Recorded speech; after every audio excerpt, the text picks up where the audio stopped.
दोस्तों, आपने एक बात पर गौर किया है, रामदेव जी की तस्वीरों में उनके घोड़े के पीछे एक व्यक्ति चवर ढोलते हुए दिखाई देता है। लेकिन वो व्यक्ति कौन है? वो कोई साधारण व्यक्ति नहीं, बल्कि वे रामदेव जी के परम भक्त हरजी बाटी है। रामदेव जी की समाधि के 300 साल बाद जन्मे हरजी बाटी रामदेव जी के सबसे बड़े भक्तों में गिने जाते हैं। उनकी भक्ति, उनकी श्रद्धा इतनी सजीव थी कि उनको आज भी रामदेव जी की तस्वीरों और झांकियों में पीछे चवर ढोलते हुए दिखाया जाता है। लेकिन हरजी बाटी कौन थे? उनकी भक्ति इतनी अनोखी क्यों है? और रामदेव जी भक्त उन्हें आज भी क्यों याद करते हैं? और उन्हें रामदेव जी के पीछे चवर ढोलते हुए क्यों दिखाया जाता है? इस दिव्य कथा को जानने के लिए आप इस वीडियो को अंत तक ज़रूर देखें। और क्योंकि ये केवल एक कहानी नहीं, बल्कि आस्था और प्रेम का एक अनूठा उदाहरण है। तो कहानी शुरू करने से पहले आप हमारे चैनल को सब्सक्राइब कर लें। अब बिना किसी विलंब के शुरू करते हैं।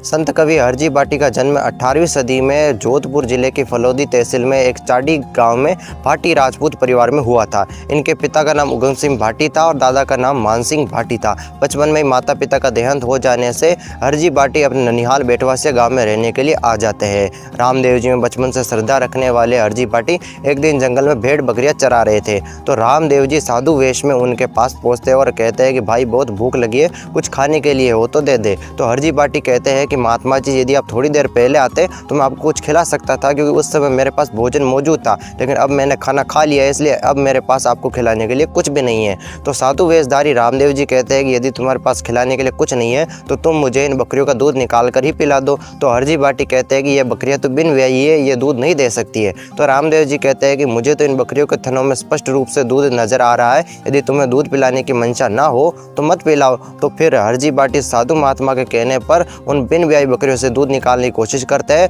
तो उन बिन ब्याही बकरियों से भी रामदेव जी के चमत्कार से दूध की धारा फूट पड़ती है। ये दृश्य देखकर हरजी बाटी आश्चर्यचकित हो जाते हैं और उसके बाद हरजी बाटी बकरियों से दूध निकालकर रामदेव जी को दूध देते हैं और उन्हें दूध का पान कराते हैं। साधु वेशधारी रामदेव जी उस दूध का पान करते हैं और कहते हैं कि भाई अब प्यास लगी है, थोड़ा पानी मिल जाता तो बहुत अच्छा होता। तो हरजी बाटी कहते हैं कि सूखे जंगल में मैं आपके लिए पानी कहाँ से लाऊं?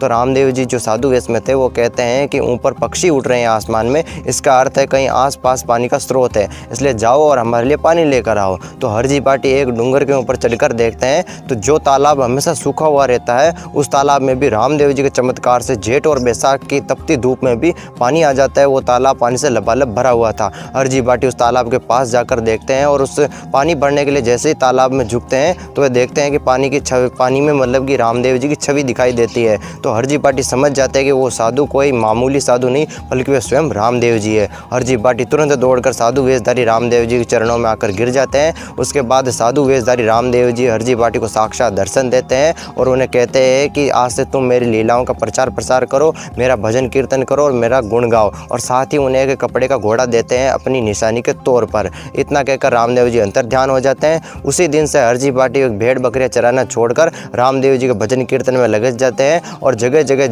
जाकर रामदेव जी का गुणगान करते हैं, उनकी अलग जगाते हैं और उनकी लीलाओं का प्रचार प्रसार करते हैं। रामदेव जी के उनके कहने पर, आदेश पर हरजी बाटी गांव-गांव जाकर रामदेव जी का अलग जगाते हैं और अधिक से अधिक लोगों को रामदेव जी के भजनों से, उनके कीर्तन से उन्हें जोड़ते हैं।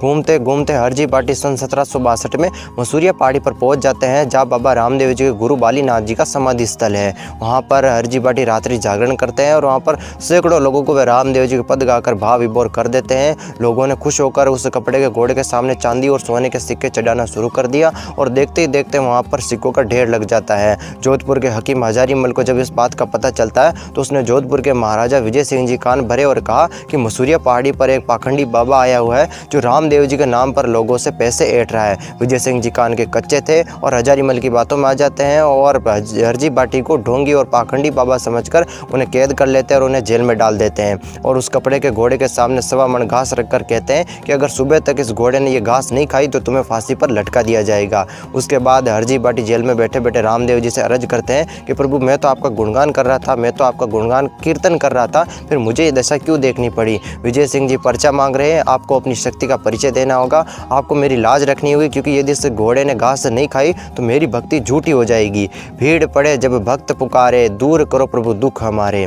भक्त को विपदा में देखकर रामदेव जी कुपित हो जाते हैं और रामदेव जी के क्रोध से पूरा जोधाना शहर कांपने लग जाता है। विजय सिंह जी का महल भी धूजने लग जाता है। विजय सिंह जी ये सब दृश्य देखकर उन्हें एहसास हो जाता है कि जरूर हरजी बाटी को कैद कर लेने की वजह से रामदेव जी कुपित हो गए हैं। विजय सिंह जी तुरंत दौड़कर कैद में हरजी बाटी के पास आते हैं और देखते हैं कि जेल के ताले टूटे हुए हैं और वह कपड़े का घोड़ा घास खा रहा है। विजय सिंह जी ये सब दृश्य देखकर आश्चर्यचकित हो जाते हैं और हरजी बाटी के चरणों में गिरकर उनसे माफ़ी मांगते हैं। उसके बाद विजय सिंह जी हरजी बाटी को बड़े सम्मान के साथ, बड़े आदर भाव के साथ उस कपड़े के घोड़े के साथ उन्हें आज़ाद करते हैं।